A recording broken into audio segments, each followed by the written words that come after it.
he's had anything to do with it. That never crossed my mind. I never thought it was a false flag or anything like that. I'm not a conspiracist by temperament. I never thought that. And then I interviewed the chief of the Capitol Police, Stephen Sund, in an interview that was never aired on Fox, by the way. I was fired before it could air.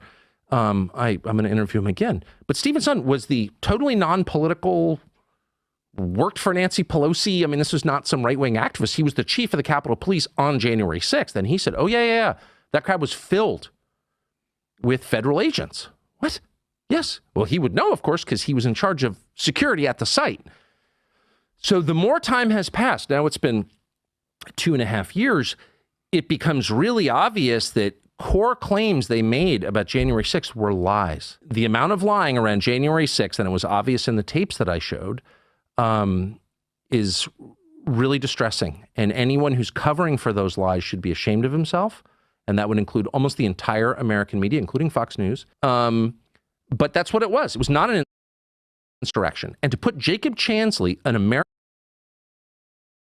American citizen, a Navy veteran, in jail for years after he was let into the Senate chamber by uniformed Capitol Hill police officers, and then I play that, and I'm the bad guy? Fuck you.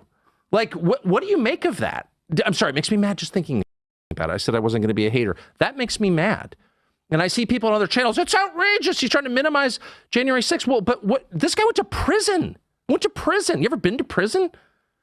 Only for visits. Right, okay. It's not very nice. You don't want to go to prison to take a man's freedom away and call him all these names for something he didn't do and then show no remorse at all when you're exposed to have lied about it.